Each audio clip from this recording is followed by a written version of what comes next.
ದಿನ ಕುಟುಂಬಶಾಹಿ ರಾಜಕಾರಣ ಮಾಡಬಾರ್ದು ನಮ್ಮ ಭಾರತೀಯ ಜನತಾ ಪಕ್ಷದಲ್ಲಿ ಮತ್ತು ಭ್ರಷ್ಟಾಚಾರ ಮುಕ್ತ ಇರಬೇಕಂತ ಹೇಳ್ತೀವಿ. ಬಸನಗೌಡರು ಏನ್ ಕೇಳಿದ್ರು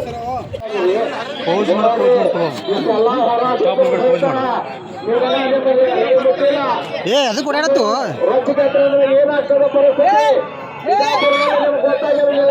ಪರಿಸ್ಥಿತಿ ಅದೇನು ಹೊರತಾಗಿ ಹೊರತಾಗಿ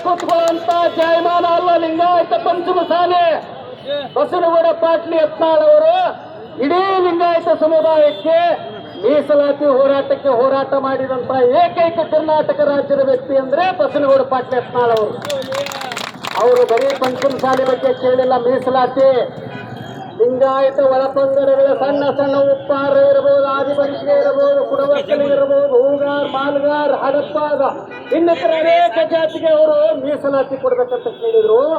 ಅಂತ ವ್ಯಕ್ತಿ ಜನಪರವಾದ ಕಾರ್ಯಕ್ರಮದಲ್ಲಿ ಹೋರಾಟ ಮಾಡಿದ್ರೆ ಇದು ಪಕ್ಷ ವಿರೋಧಿ ಚಟುವಟಿಕೆ ಅಂತ ಹೇಳ್ತಾ ಇದ್ದೀವಿ.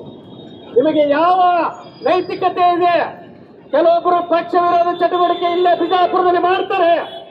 4.5 ವರ್ಷ ಅವರು ಬಿಜೆಪಿ ಅಂತ ಹೇಳ್ತಾರೆ. ಮುಂದಕ್ಕೆ ಎಲೆಕ್ಷನ್ ಬಂದಾಗ ಕಾಂಗ್ರೆಸ್ ಜೊತೆ ಶಾಮೀಲಾಗಿ ನಿನ್ನೆ ಅವರು ಒಂದು ಹರ್ಷೋದ್ಗಾರ ಮಾಡ್ತಾರೆ, ಸ್ವೀಟ್ ಅಂತಾರೆ.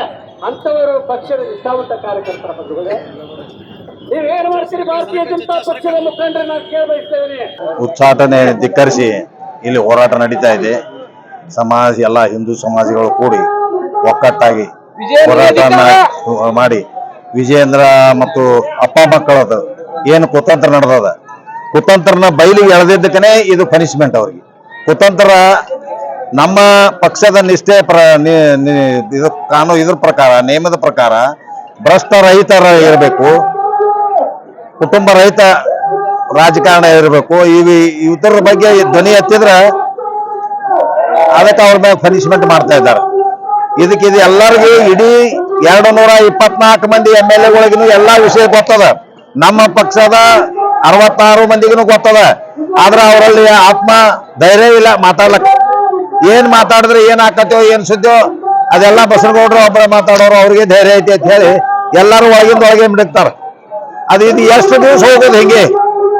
2 ವರ್ಷ ಆಯ್ತು ಇದೇ ನಡೆದದ. ಮ್ಯಾಗಿನ ಅವರು ಕಣ್ಣು ಮುಚ್ಚಿಕೊತಾರ, ಗೊತ್ತಾಗೋದಿಲ್ಲ ಈ ವಿಷಯ ಎಲ್ಲ. ಎದ್ರ ಸಲುವಾಗಿ ಹೋರಾಟ? ಭ್ರಷ್ಟರ ಕೈಯಾಗ ಅಧಿಕಾರ ಕೊಡಬೇಡ್ರಿ. ಭ್ರಷ್ಟರನ್ನ ಅವ್ರ ಅಪ್ಪ ಮಕ್ಕಳನ್ನ ಸಂಬಂಧಿಕರನ್ನ ಎಲ್ಲ ಇನ್ವಾಲ್ವ್ ಮಾಡಿ ಉಳಿದ ಕಾರ್ಯಕರ್ತರಿಗೆ ಅವಕಾಶ ಕೊಡ್ರಿ, ನಿಷ್ಠೆಯಿಂದ ಕೆಲಸ ಮಾಡ್ಲಕ್ಕ ಅವಕಾಶ ಕೊಡ್ರಿ ಅಂತ ಕೇಳಿದ್ದು ತಪ್ಪ? ಏನ್ ಬೇಕಾದ್ದು ದಿವಾಳಿ ಮಾಡ್ಯಾರ, ಎಲ್ಲರಿಗೂ ಗೊತ್ತಿದ್ದದ, ಅಂಕಿ ಸಂಖ್ಯೆ ಗೊತ್ತಿದ್ದದ. ಇವನ್ ಎಂತ ಸಾಯಿ ಹೆಣದಂದು ಬಾಯ ದುಡ್ಡು ಸಹಿತ ತಿಂದಾರ.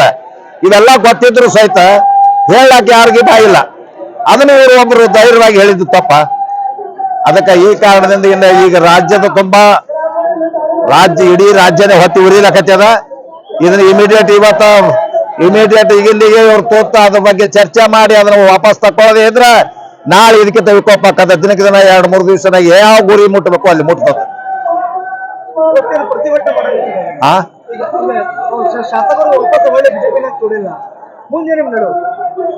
ಏನ್ ಮಾಡುದು?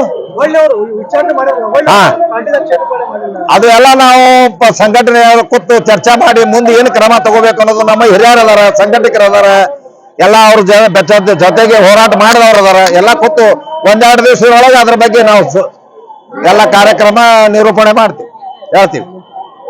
ಇವತ್ತಾಗಿ ಹೋರಾಟ ಮಾಡಿ ಕೇಂದ್ರಕ್ಕೆ ಎಚ್ಚರಿಕೆ ಕೊಡುವುದು. ಇದು ವಾಪಸ್ ಮಾಡದೇ ಇದ್ರೆ ಅನಾಹುತ ಆಗ್ತದ, ಪಕ್ಷ ಸರ್ವನಾಶ ಆಗ್ತದ. ಪಕ್ಷಕ್ಕೆ 66 ಬಂದಿದ್ದು ಹೋಗಿ 6ಕ್ಕೆ ಬರ್ತದ, 6 ಸಹಿತ ಬರೋದು ಎಲ್ಲ ಈ ನಮ್ಮನೆ ಇಷ್ಟೆಲ್ಲ ಐತಿ. ಅದಕ್ಕೆ ಮುಂದ ಅಪ್ಪ ಮಕ್ಕಳದ ಆಟ ನಿಲ್ಲಬೇಕು. ನೋಡ್ತಿರ್ಲಿ ಇಡೀ ರಾಜ್ಯದೊಳಗೆ ಏನಾದ್ರು ಅಂತ ಬಿಟ್ರೆ ಮತ್ತೇನದ?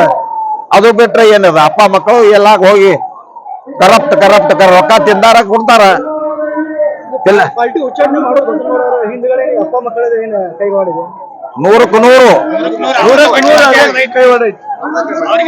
100 ಅಡ್ಜಸ್ಟ್ಮೆಂಟ್ ಆಗ್ಲಾರ್ದಕ್ಕೆ ಇದೆಲ್ಲ ಇವರು ಅಡ್ಜಸ್ಟ್ಮೆಂಟ್ ಹಾಕೊಂಡು ಹೋಗಿದ್ರು ಅಂದ್ರೆ ಇವರು ಒಂದು ಅಧಿಕಾರದಾಗ ಇರ್ತಿದ್ದು ಅಡ್ಜಸ್ಟ್ಮೆಂಟ್ ಆಗ್ಲಾರ್ದಕ್ಕೆ ಇದೆಲ್ಲ ತಮ್ಮ ಹೆಸರು ಅಧ್ಯಕ್ಷ ಆ ತಮ್ಮ ಹೆಸರು ಸಂಪೂರ್ಣ MS ರುದ್ರಗೌಡ್ರು ಮಾಜಿ ದ್ರಾಕ್ಷಿ ಮಂಡಳಿ ಅಧ್ಯಕ್ಷರು.